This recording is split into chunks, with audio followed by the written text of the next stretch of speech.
Hello there guys, this is a requested video. The request was from Jang Semlimo. I'll just call you Jang. There you go. You'll have a new nickname. Jang! And it was for offerings for the Morrigan.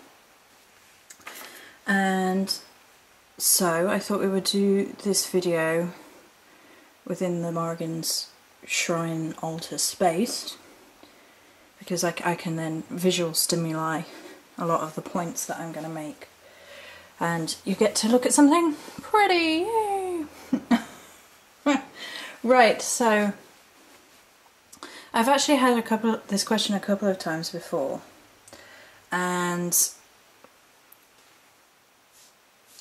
I'm kind of hesitant to give you like a guide of offerings to the Morrigan. It's a hugely personal thing most of the time. I will give you examples, and I will show you some things in Stephanie Woodfield's book, and I've got that out for this purpose. But a lot of the offerings to the Morrigan is a very personal thing. Now, I've said before, and I will say again, that the Morrigan chooses her daughters and sons, her followers, not the other way around. So, whilst it certainly wouldn't hurt to give offerings to the Morrigan, if she hasn't called on you, I don't know that I would fully expect a response. She gets in touch with those that she wants to get in touch with. She's very definite on her needs and wants and etc. So I will go through some ideas about giving offerings to the Morrigan, and note that there isn't a whole lot of information about the Morrigan. She's very secretive, she's very clouded in mystery, and she does it on purpose. Her followers are expected to seek her out, to listen to her signs, to walk the way of the warrior and the sage and the poet, and discover truth by walking. So what is right for me may not be right for everybody else. I share a lot of this because I have joy in doing so, but just because something would work for me doesn't necessarily mean the same thing would work for you, and you might have to find different ways of approaching it. So listen to your heart and soul is the first piece of advice that I would give anybody who has been called upon by the Morrigan. So the first three offerings are the most important: time, effort, and energy. You don't often see this, and I think it's really, really vital to cover it, is that time, effort, and energy are the three most important things that you can give the goddess. Time to seek out her wisdom, her ways, her path, what she would like. Trial and error is fine, You'll get to know how something feels when it feels right, and that's different for each person. Quite often I will say things aloud and I'll get a cold shiver, and I know that she's saying yes, that's right, and that's just one example. And if you're not going to put the time, effort and energy in, then you shouldn't honour the goddess at all, because you're not putting your heart and soul into it, and it's not fully respectful, and yeah. So the next, I've made a list of different ideas, and I want to state now that whatever you are gifted at, whatever your natural talents are best to give offerings. So the next one I've got written down is the written and or spoken word. There are many examples of ballads and myths written for and to the Morrigan. and modern ones and more ancient ones. Writing your own is a very powerful thing. I wrote my own dedication, and it was a sort of a prerequisite that the Morrigan laid down, that every full moon I need to rededicate myself with my own written words, and I'm not going to share those because they're between me and her. There is going to be an element of that in this video as well. You know, certain things are just for her and her alone. But writing your own dedications, your own poetry, reciting them in her honour is a really great offering that you can give. And the power of the spoken word and the written word should be obvious to witches. You know, you put energy into these words, you put effort into these words, you put heart and soul into these words. They go out into the universe and they affect and they influence. And when you write your own, it comes from your heart and soul and is extra special. So the next thing I wrote down was homemade offerings, and that I can show you some of mine. So the first one I wrote down is herbal blends. Now I have a video on my herbal blend, and this is what it looks like in the packet, and this is just something I put together on my own intuition and my own feelings. And that goes into this bowl, which also has the food offering on top, which I'll discuss later. And I change that every week. This is herbal blessing salt, and this is offering. So on that note, we will bring the book. This book I cannot recommend highly enough. Stephanie Woodfield has done an incredible job. So, this is Babe. Okay. Oh. So if you really don't know where to start, this is Stephanie Woodfield, chapter 4, page 72, Babe's correspondences. So she has colours, herbs, stones, moon phase, sun phase, and totem animals. Okay. Let's see if I can find some others. There's Danu, who is considered to possibly be one of the other aspects, but not the main triple. So Anu should be not far off. Yeah, okay. That's Babe again, we know. Hi, we know, Babe. So, honouring Anu. Green, herbs, apple, mugwort, stones, amethyst, moon, sun phase, moon phase, and animal totem. And then leave that in. And then here's Maca.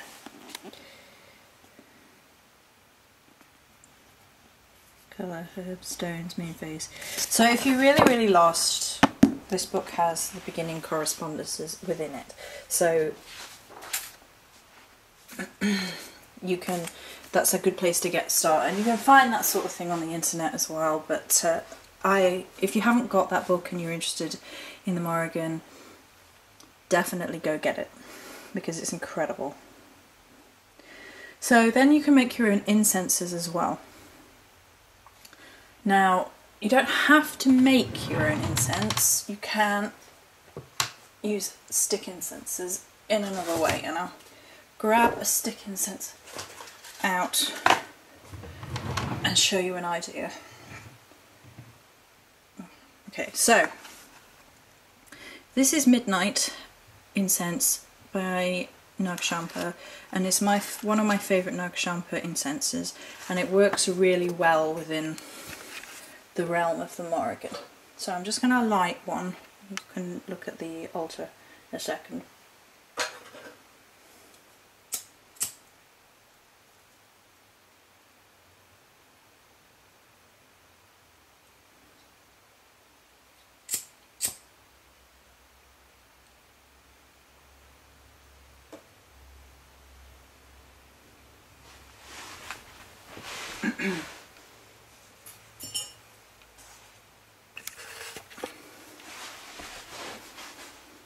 Just doing some weird phasing. I don't know what it's doing exactly. So that's burning away, and then you would cleanse your altar using the incense, or you could do a invoking pentagram, sort of, and invoking is when you start at the top, from the side rather from the bottom, and then you would say some words. May this sacred space be cleansed in the name of the Morrigan in your honour. So mote it be. And then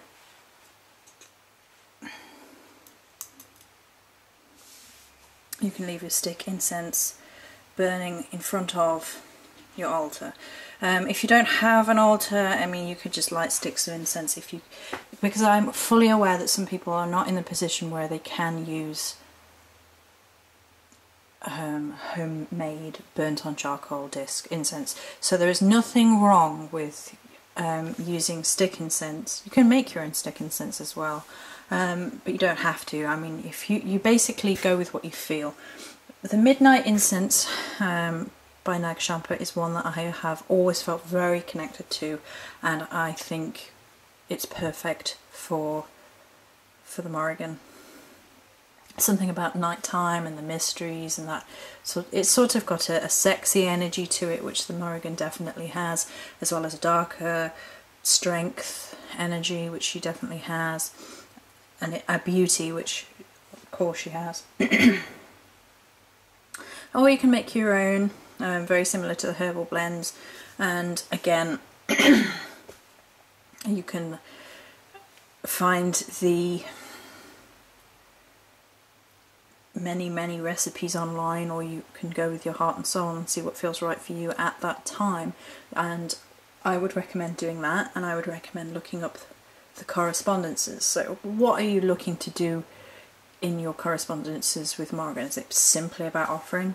Is it building a relationship? Building a pure relationship? You know, you might want to try frankincense, you might want to try copal, you might want to try dragon's blood and resins, and all of those are multi-purpose and brilliant for that sort of thing. So the final one is oils, and I've made my own and I've showed my own before. So those three. This is my working pentacle where everything gets dried and works in progress are imbuing. So Anu, you are a new, good. So this one is a new. Oh, that's not going to show so well. I think Babes will show a bit better.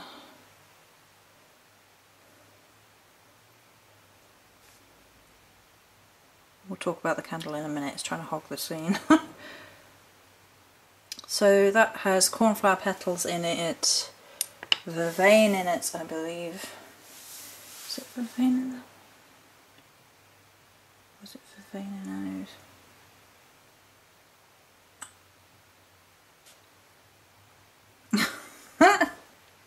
I've completely forgotten. No, it was Angelica. It was Angelica, sorry, it's first thing in the morning, I've only just had my coffee. It's Angelica in Babes and cornflower petals, and vervain in Anu's, and heather, and red sandalwood and mugwort in Macca's. I hope I said that right, my brain is not working.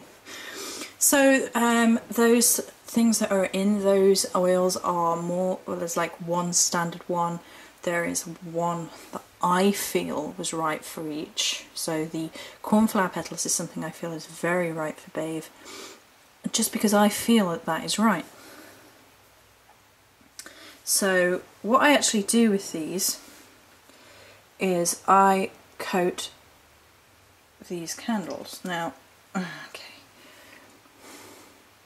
this is a news candle, and I felt very strongly about putting a white tulip petal on hers, or a pinky red one on Macca's, and a purple one on Babe's. So they get coated each day and then lit. And as I do so, I will say, I honour you, or some words or something personal. So there is the red one that gets lit for Maka, and there is the one that gets lit for Babe. So while we're on the subject of candles, candles are something which I make, something which I consider myself to be a wax worker, a wax shaper, a wax moulder, however you want to look at it. I love candle work. It's something that comes more naturally to me than anything else. I've always enjoyed candle magic and fire magic for that matter. It's just something that's come very natural to me, and therefore I made these. These are spell candles. Spell candles in a cauldron is what they were called. So this one is in honour of Anu, this one was in honour of Maka, and this one is in honour and offering to Babe. There is a video on those, just them, so that's somewhere else on the channel. There is this candle. This candle was made at Samhain last year. It's black, it has a corresponding herbs, corresponding scents, corresponding crystals on it, and that sits permanently on my altar in offering. And this one is for her in pure offering, specifically for the new moon. Generally speaking, it sits there, and it's absolutely amazing, and it just sort of, it's the Morrigan, basically. It's her candle, it was meant for her. So whatever you are best talented at is something that you should use in offering to the Morrigan, because it's your natural goddess given gift. So be it candle making, be it baking, you know, you could bake something and offer that her. Be it painting, you could do some painting for her. You could do poetry and written words, which we've already talked about. Crystal grids, see that I enjoy crystal grids, so the sort of sorry about that. There is sort of a crystal grid on here. It's not a proper crystal grid, it's just in offering to her. And then I have quite a lot of crystals in her offering. And crystals is something you can do to give in offering. You could put them in your offering bowl, you could look at the correspondences for each goddess, you could just go with how you feel. Now, candles and crystals are something which really resonate with me, and so there are a lot of them in my altar space in offering to the Goddess Morrigan, and let's just go through them because there is quite a few. Right, so in Anu's space, right, now I'm going to just mention this briefly here. Anu is at the front because it's currently the time of the maiden, so once we switch over, we will switch over. So this is Anu at the front, and she currently has an aventurine pyramid. It just felt right to me.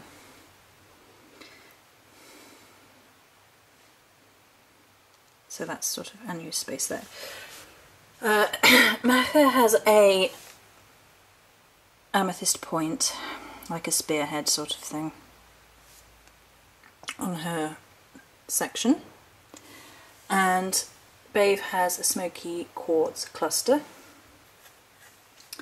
Now, my spirit crystal, the crystal I resonate most with, is amethyst, so there is this piece of amethyst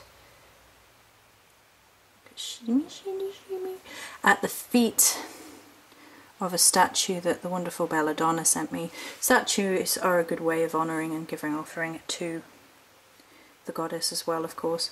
I have 3 obsidian spearheads, Maiden Mother Crone, Anu, Maka, Babe. I have this, which is a rhodonite, but you can see the imagery of the Morrigan within it. It's like a pillar, and I picked it up and knew it was for her. There is this candle from Fragrant Temple which has crystals in. There is a crystal at the back there, which is sort of it's a quartz, I think, but it has loads of rainbows in it, and my friend sent it me. And then this is an offering bowl with a black seashell, a black obsidian orb, a moonstone, seashells, and appropriate herbs to the season. And they've just been changed up a bit because in time for Beltane. A picture of her and 2 more candles there, and then the crow feathers that she gave me sit on offering. And I'm showing you this and talking a bit more about the altar again because the altar in itself is an offering. It's a sacred space that you go to and honour the goddess. It's your personal relationship with deity and your goddess, and you keep it clean, you keep it fragrant, you keep it pretty, you keep it, it's just a really wonderful expression of honouring your deity. I forgot to mention there's the rose quartz skull, and there are skulls on this altar and they are glittery.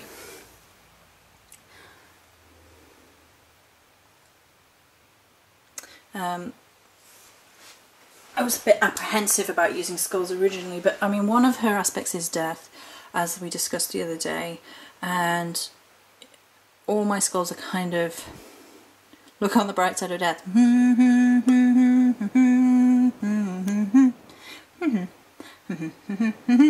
Because they're glittery and shiny, and the love aspect as well with rose quartz, and I just enjoyed that imagery. So there's food and drink as well as a form of offering. In here I have, doesn't that look like a heart today? I thought that was cool. Into there today is ginger. I've always just felt right about giving her ginger. I sometimes also put some crystals in here as well, so let's put the rainbow hematite in and the onyx in, and some dried rosemary. And that's just something that I felt right to give her. I have these aniseed balls in here, which have significance to my ancestry with my grandma, and they also look like blood droplets, and so they're permanently there. Sometimes I'll have one in deep communication with her, and so they're there. And then there's some drink there too. You can also use wine, you can also use flavoured water, like red flavoured water if you're not allowed alcohol for whatever reason or can't afford it. I've also used milk and honey as an offering. Again, it's personal choice. And the final question I was asked about whether or not I gave blood in offering, and I'm not going to answer it. I'm not going to answer it because I think it's a highly personal question that is to do with the relationship between you and your goddess, be it the Morrigan or not. Some people will say they do and they don't mind saying they do. Some people say they absolutely don't because of the harm none. And I think it's entirely personal. That's up to you. If you do decide to do that, you know, be hygienic, use the pipette, be safe. Don't put yourself at risk. Don't hurt yourself, you know. So I think that will do for this video about the offerings to the Morrigan. I hope I covered some ideas and gave you some ideas, and I hope it was helpful. So that's it for this video. Many blessings.